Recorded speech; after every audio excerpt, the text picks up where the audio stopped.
On the morning of September 11, 2001, 19 men armed with box cutters directed by a man on dialysis in a cave fortress halfway around the world using a satellite phone and a laptop directed the most sophisticated penetration of the most heavily defended airspace in the world, overpowering the passengers and the military combat-trained pilots on 4 commercial aircraft before flying those planes wildly off course for over an hour without being molested by a single fighter interceptor.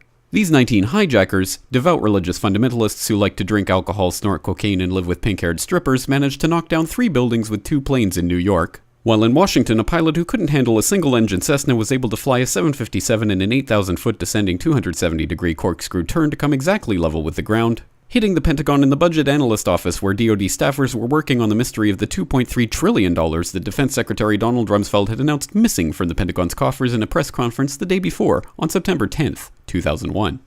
Luckily, the news anchors knew who did it within minutes. Osama bin Laden. The pundits knew within hours. Osama bin Laden. The administration knew within the day. Terrorists who committed these acts and those who harbor them. And the evidence literally fell into the FBI's lap. That a hijacker's passport was found blocks from the World Trade Center crash site, if you can believe that.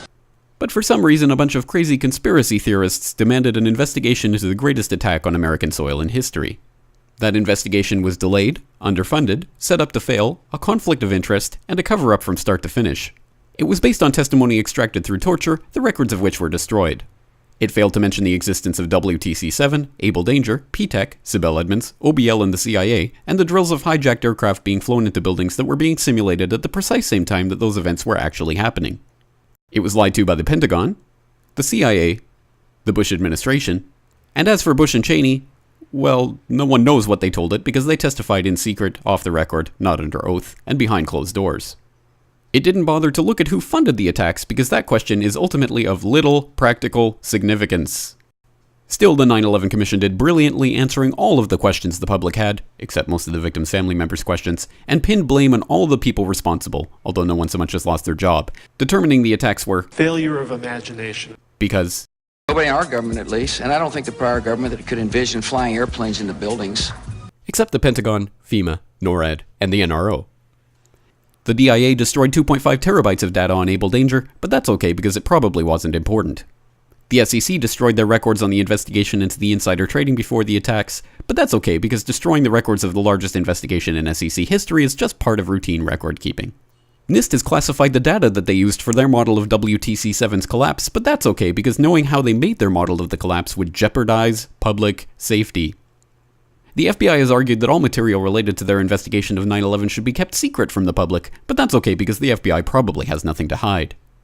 This man never existed, nor is anything he had to say worthy of your attention, and if you say otherwise, you are a paranoid conspiracy theorist and deserve to be shunned by all of humanity. Likewise him, and her. And her, and her, and him. Osama bin Laden lived in a cave fortress in the hills of Afghanistan, but somehow got away. Then he was hiding out in Tora Bora, but somehow got away. Then he lived in Abbottabad for years, taunting the most comprehensive intelligence dragnet employing the most sophisticated technology in the history of the world for a decade, releasing video after video with complete impunity and getting younger and younger as he did so, before finally being found in a daring SEAL team raid which wasn't recorded on video, in which he didn't resist or use his wife as a human shield, and in which these crack special forces operatives panicked and killed this unarmed man, supposedly the best source of intelligence about those dastardly terrorists on the entire planet. Then they dumped his body in the ocean before telling anyone about it.